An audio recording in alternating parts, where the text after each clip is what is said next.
یہ China radio international کی Urdu service ہے۔ بیجنگ اسٹوڈیو سے اب تک کی اہم خبروں کے ساتھ میں ہوں زبیر بشیر۔ سب سے پہلے خاص خبروں کا خلاصہ۔ شی جن پنگ اعلیٰ معیار کی ترقی پر بار بار زور کیوں دیتے ہیں؟ چینی جدیدکاری نہ صرف چین بلکہ دوسرے ممالک کے لیے بھی فائدہ مند ثابت ہوگی۔ چین میں تعینات مختلف ممالک کے سفراء کا خیال۔ پابندیاں اور جبر چین کی ترقی کو نہیں روک سکیں گے، چینی وزارت خارجہ۔ آئیے اب خبریں سنتے ہیں تفصیل کے ساتھ۔ 5 مارچ کو چین کے اعلیٰ ترین قومی اختیاراتی ادارے یعنی قومی عوامی کانگریس کا سالانہ اجلاس بیجنگ میں شروع ہوا۔ چین کے اعلیٰ ترین رہنما شی جن پنگ نے اسی دن جیانگسو کے صوبائی وفد کی جانب سے حکومت کی ورک رپورٹ پر نظر ثانی میں شرکت کی، اور اپنی تقریر میں انہوں نے ایک بار پھر اس بات پر زور دیا کہ اعلیٰ معیار کی ترقی اولین ترجیح ہے۔ اپنی تقریر میں شی جن پنگ نے حکومتی ورک رپورٹ پر اتفاق کرتے ہوئے اعلیٰ معیار کی ترقی کا مطالبہ بھی کیا۔ اعلیٰ معیار کی ترقی شی جن پنگ کے معاشی نظریات کا ایک اہم حصہ ہے، جس کا مقصد چین کی معیشت کے معیار اور اپ گریڈیشن کو فروغ دینا ہے۔ اعلیٰ معیار کی ترقی کے حصول میں اولین ترجیح اعلیٰ سطح کی سائنسی اور تکنیکی خود انحصاری کی تکمیل میں تیزی لانا ہے۔ بقول شی جن پنگ اعلیٰ کوالٹی کی ترقی کو فروغ دینے کا یہی واحد راستہ ہے، اور یہ اس بات کی کلید بھی ہے کہ آیا چین منصوبے کے مطابق جامع طور پر ایک جدید سوشلسٹ طاقتور ملک تشکیل دے سکتا ہے یا نہیں۔ شی جن پنگ کا کہنا ہے کہ چین کو تخلیقات پر مبنی ترقیاتی حکمت عملی پر عمل درآمد کو تیز کرتے ہوئے سر فہرست سائنسدانوں کی قیادت میں تخلیقاتی اور جدید سائنسی ریسرچ میں آگے بڑھنا چاہیے۔ چین کی 14ویں قومی عوامی کانگریس کے پہلے اجلاس کا آغاز 5 مارچ کو بیجنگ میں ہوا۔ متعدد ممالک کے سفیروں نے اجلاس کی افتتاحی تقریب میں شرکت کی۔ بعد ازاں صحافیوں کو انٹرویو دیتے ہوئے انہوں نے توقع ظاہر کی کہ موجودہ اجلاس کے دوران جاری نئی پالیسیوں اور نئے اقدامات کی بدولت نہ صرف چین مزید ترقی کرے گا بلکہ اس کے پوری دنیا پر دوررس اور گہرے اثرات مرتب ہوں گے۔ چین میں قبرص کی سفیر مولو مائی نے پہلی بار چین کے قومی عوامی کانگریس کے اجلاس میں شرکت کی۔ انہوں نے کہا کہ اجلاس میں چین کے مختلف علاقوں اور قصبوں کے نمائندے ہیں اور ان میں سے ہر ایک اپنی رائے کا اظہار کر سکتا ہے۔ چین میں اردن کے سفیر حسام حسینی، جنہوں نے چین کے 2 اجلاسوں کا کئی مرتبہ مشاہدہ کیا ہے، کے لیے یہ دونوں سیشن چین کا مشاہدہ کرنے کا در ہیں۔ وہ دونوں اجلاسوں کے ذریعے چین کی مزید نئی پالیسیوں اور اقدامات کے منتظر ہیں جو نہ صرف چین کو ترقی کی طرف لے جائیں گے بلکہ دنیا میں مزید مثبت توانائی بھی لائیں گے۔ 6 تاریخ کو منعقدہ پریس کانفرنس میں ایک سوال پوچھا گیا کہ ہم نے نوٹ کیا ہے کہ امریکی کاروباری شخصیت بل گیٹس نے ایک حالیہ انٹرویو میں کہا تھا کہ چینی چپس کی تحقیقات اور ترقی کو روکنے کی امریکی کوششیں بیکار ہیں اور اس سے صرف امریکی روزگار میں کمی آئے گی اور مصنوعات کی فروخت میں کٹوتی ہوگی۔ اس حوالے سے ترجمان ماننگ نے کہا کہ ہم نے دیکھ لیا ہے کہ بہت سے امریکی کاروباری اداروں اور لوگوں نے تشویش کا اظہار کیا ہے کہ امریکی سیمی کنڈکٹر صنعت عالمی سپلائی چین پر بہت زیادہ انحصار کرتی ہے، اور ڈی کپلنگ نہ صرف صنعتی ترقی کے قواعد کی خلاف ورزی ہے بلکہ امریکہ کو بھی بھاری معاشی اور تکنیکی اخراجات ادا کرنے پر مجبور کرتی ہے۔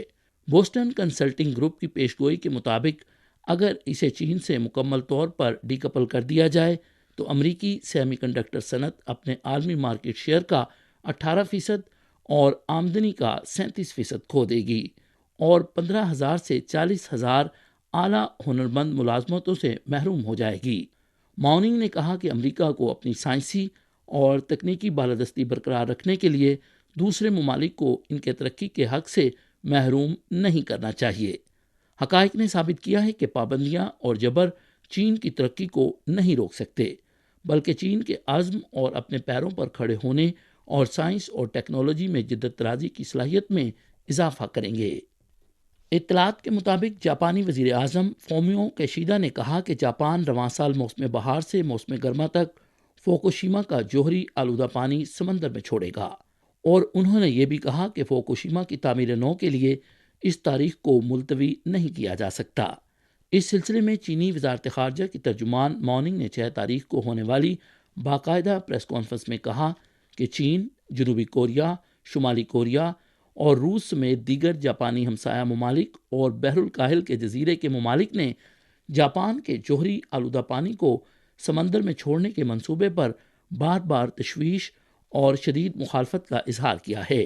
اس بات پر زور دیا جانا چاہیے کہ عام بین الاقوامی قانون اور سمندر کے قانون سے متعلق اقوام متحدہ کے کنونشن کے مطابق جاپان ماحولیاتی آلودگی سے بچنے کے لیے اقدامات کرنے، خطرات کو کم سے کم کرنے، ممکنہ طور پر متاثرہ ممالک کے ساتھ مکمل مشاورت کرنے، معلومات کی شفافیت کو یقینی بنانے اور بین الاقوامی تعاون کو انجام دینے کو یقینی بنائے۔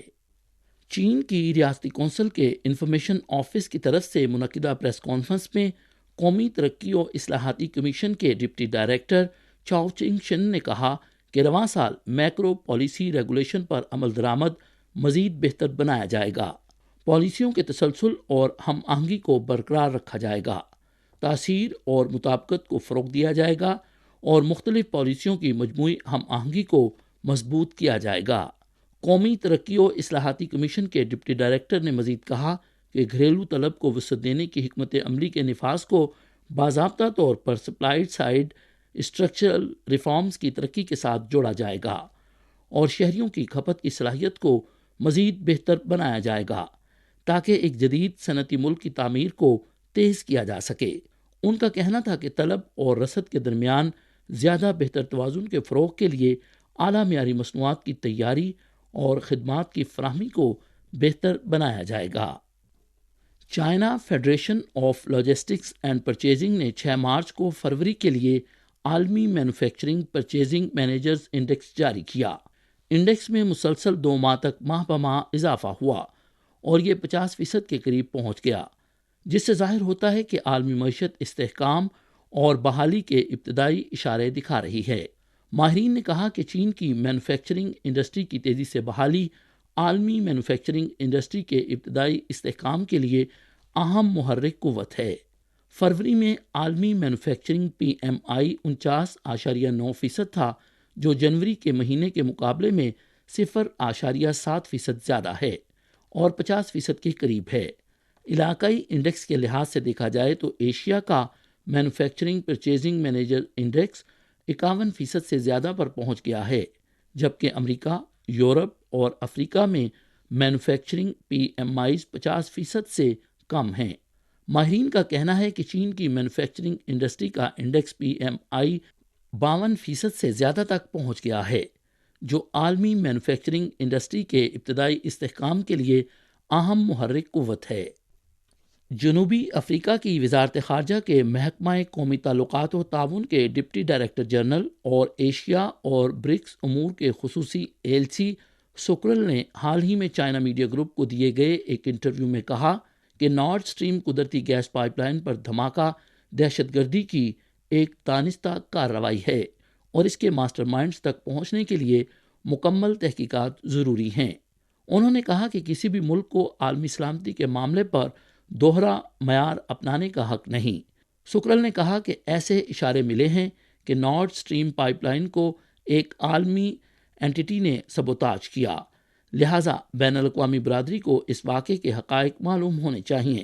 یہ دہشت گردی کی دانستہ کارروائی ہے جس کی مکمل تحقیقات لازم ہیں۔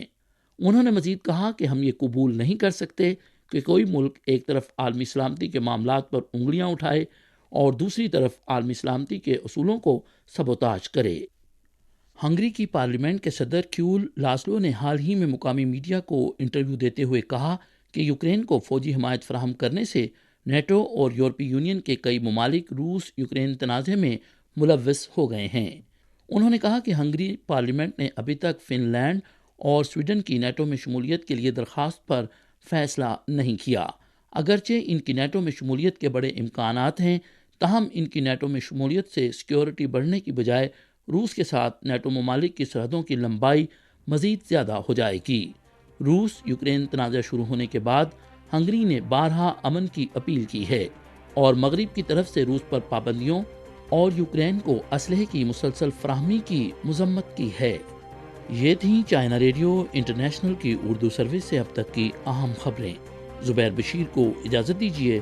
مزید خبروں کے لیے دیکھیے ہماری ویب سائٹ، پتہ ہے urdu.cri.cn۔